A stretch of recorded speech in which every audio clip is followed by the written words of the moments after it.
Hello दोस्तों, welcome to Bundelkhand study UP. मैं संजय राजपूत आपके अपने YouTube channel Bundelkhand study UP में आप सभी का स्वागत है। दोस्तों, आज पढ़ेंगे भारतीय संविधान में भारतीय संसद से संबंधित। तो दोस्तों, पहले समझते हैं भारतीय संसद को। तो दोस्तों, भारतीय संसद के दो सदन हैं। दोस्तों, भारतीय संसद के दो सदन हैं, पहला राज्यसभा, इसके बाद लोकसभा। तो दोस्तों, इस संसद में पहले पढ़ेंगे राज्यसभा। तो दोस्तों, राज्यसभा में अधिकतम सीटों की संख्या 250 है, जिसमें से 12 सदस्य राष्ट्रपति द्वारा मनोनीत किए जाते हैं और 238 केंद्र एवं राज्यों के बीच होते हैं। तो दोस्तों, अब बात करेंगे लोकसभा की। तो लोकसभा में दोस्तों अधिकतम सीटों की संख्या या सदस्यों की संख्या 552 है। दोस्तों, लोकसभा में अधिकतम सीटों की संख्या 552 है, जिसमें से राज्यों के द्वारा 530 होते हैं, केंद्रों के द्वारा 20 होते हैं और 202 सदस्य राष्ट्रपति द्वारा एंग्लो इंडियन लोकसभा में मनोनीत किए जाते हैं। तो दोस्तों, चलते हैं आज के कुछ क्वेश्चनों की ओर। तो दोस्तों, भारतीय संविधान में संसद का वर्णन आर्टिकल 79 में किया गया है, राज्यसभा का 80 में किया गया है और लोकसभा का 81 में किया गया है। तो दोस्तों, चलते हैं आज के पहले क्वेश्चन की ओर। तो दोस्तों, आज का पहला क्वेश्चन है कि भारतीय संसद के कितने अंग हैं। दोस्तों, भारतीय संसद के कितने अंग हैं? तो दोस्तों, 2, 3, 4, 1। तो इसका आंसर है ऑप्शन नंबर ए, 2। दोस्तों, भारतीय संसद के कितने अंग हैं? तो दोस्तों 2, एक लोकसभा और एक राज्यसभा। दोस्तों, चलते हैं अगले क्वेश्चन की ओर। अगला क्वेश्चन है, संसद के किसी भी सदस्य की सदस्यता तब समाप्त समझी जाती है यदि वह बिना सदन को सूचित किए अनुपस्थित रहता है। तो 60 दिन, 90 दिन, 120 दिन, 150 दिन। दोस्तों, यह प्रश्न IAS 1990 और MPPCS 1992 में पूछा गया प्रश्न है। महत्वपूर्ण प्रश्न है दोस्तों, और इसका आंसर है ऑप्शन नंबर ए, 60 दिन। अगर कोई भी संसद का सदस्य 60 दिन तक संसद के किसी भी बैठक में भाग नहीं लेता है या अनुपस्थित रहता है, तो दोस्तों उसकी अध्यक्षता या सदस्यता 60 दिन के अंदर अंदर समाप्त हो जाएगी। तो इसका आंसर है ऑप्शन नंबर ए। और चलते हैं अगले क्वेश्चन की ओर। अगला क्वेश्चन है, एक वर्ष में कम से कम कितनी बार संसद की बैठक होना आवश्यक है। दोस्तों, एक वर्ष में कम से कम कितनी बार संसद की बैठक होना आवश्यक है? 1 बार, 2 बार, 3 बार, 4 बार। तो इसका आंसर है ऑप्शन नंबर बी, 2 बार। दोस्तों, एक वर्ष में कम से कम 2 बार संसद की बैठक होना अनिवार्य है। तो दोस्तों, चलते हैं अगले क्वेश्चन की ओर। अगला क्वेश्चन है, सांसदों के वेतनों का निर्णय कौन करता है। दोस्तों, सांसदों के वेतनों का निर्णय कौन करता है? संसद, केंद्रीय मंत्रिपरिषद, राष्ट्रपति, लोकसभा अध्यक्ष। दोस्तों, यह प्रश्न SSC 1999 में पूछा गया प्रश्न है और इसका आंसर है ऑप्शन नंबर ए, संसद। दोस्तों, सांसदों के वेतनों का निर्णय संसद करता है। चलते हैं अगले क्वेश्चन की ओर।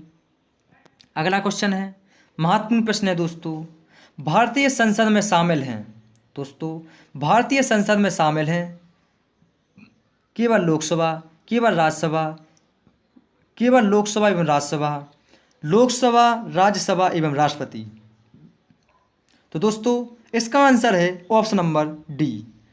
दोस्तों, यह प्रश्न UPPCS 2015 में पूछा गया प्रश्न है, तो महत्वपूर्ण प्रश्न है। दोस्तों, भारतीय संसद में शामिल होते हैं लोकसभा, राज्यसभा और राष्ट्रपति। और दोस्तों, भारतीय संविधान में लोकसभा का वर्णन आर्टिकल 81 में किया गया, राज्यसभा का वर्णन आर्टिकल 80 में किया गया और संसद का वर्णन आर्टिकल 79 में किया गया। और दोस्तों, राष्ट्रपति का वर्णन अनुच्छेद यानी आर्टिकल 52 से 62 तक किया गया है। तो दोस्तों, इस क्वेश्चन से इतने फैक्ट बनते हैं। चलते हैं अगले क्वेश्चन की ओर। अगला क्वेश्चन है, भारत की संघीय व्यवस्थापिका को किस नाम से जाना जाता है। दोस्तों, भारतीय संघीय व्यवस्थापिका को किस नाम से जाना जाता है? लोकसभा, राज्यसभा, प्रतिनिधि सभा, संसद। तो दोस्तों इसका आंसर है ऑप्शन नंबर डी, संसद। भारत की संघीय व्यवस्थापिका को संसद के नाम से जाना जाता है। चलते हैं अगले क्वेश्चन की ओर। अगला क्वेश्चन है, भारतीय संसद के कितने सदन हैं? दोस्तों भारतीय संसद के कितने सदन हैं? 1 सदन, 2 सदन, 3 सदन, 4 सदन।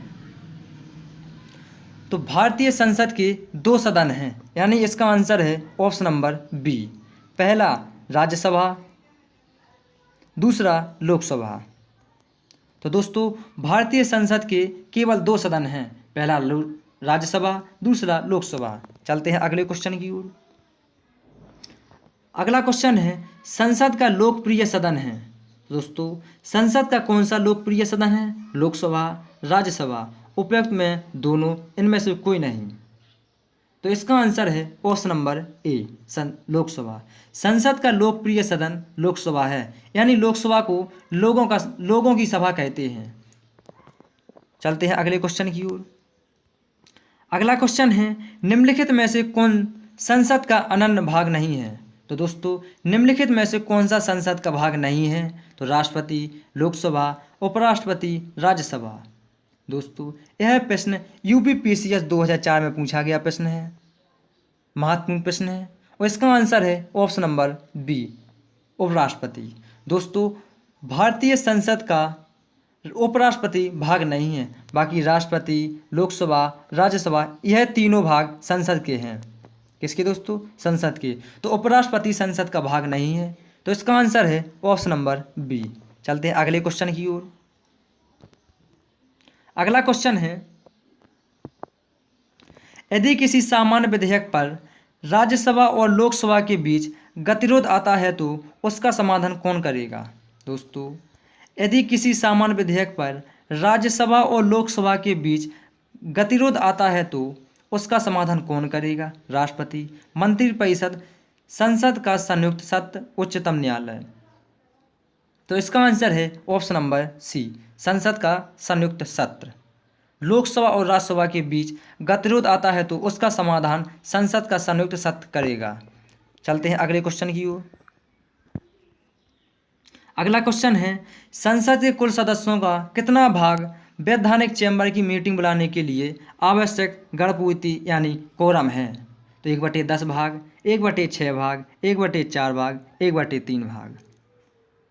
तो दोस्तों संसद के कुल सदस्यों का 1/10 भाग, दोस्तों संसद के कुल सदस्यों का 1/10 भाग वैधानिक चैम्बर की मीटिंग बुलाने के लिए आवश्यक यानी गणपूर्ति कोरम है। अगर दोस्तों संसद में की कोई भी बैठक होती है तो उनके कुल टोटल सदस्यों का अगर 1/10 सदस्य उस बैठक में भाग नहीं लेते हैं तो उस बैठक को अवैलिड माना जाता है। अगर दोस्तों 1/10 भाग से ज़्यादा सदस्य भाग लेते हैं तो उस बैठक को वैलिड माना जाएगा। तो दोस्तों चलते हैं अगले क्वेश्चन की ओर, और इसका आंसर है ऑप्शन नंबर ए, 1/10। चलते हैं अगले क्वेश्चन की ओर। अगला क्वेश्चन है, भारतीय संविधान लागू होने के बाद, सॉरी दोस्तों माफ़ी चाहता हूँ, भारतीय संविधान लागू होने के बाद सर्वप्रथम त्रिशंकु संसद का गठन कब हुआ था? 1980 में, 1989 में, 1991 में, 1977 में। तो इसका आंसर है ऑप्शन नंबर बी, 1989 में। भारतीय संसद लागू होने के बाद सर्वप्रथम त्रिशंकु संसद का गठन 1989 में हुआ था। दोस्तों इसका आंसर है ऑप्शन नंबर बी। चलते हैं अगले क्वेश्चन की ओर। अगला क्वेश्चन है, अस्थायी संसद भारत में कब तक अस्तित्व में रही? दोस्तों अस्थायी संसद भारत में कब तक अस्तित्व में रही? 25 जनवरी 1950, 31 दिसंबर 1950, 18 दिसंबर 1951, 17 अप्रैल 1952।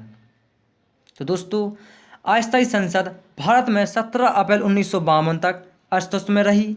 तो इसका आंसर है ऑप्शन नंबर डी। चलते हैं अगले क्वेश्चन की ओर। अगला क्वेश्चन है, भारत की संचय निधि से धन निर्गम पर किसका नियंत्रण होता है? दोस्तों भारत की संचय निधि से धन निर्गम पर किसका नियंत्रण होता है?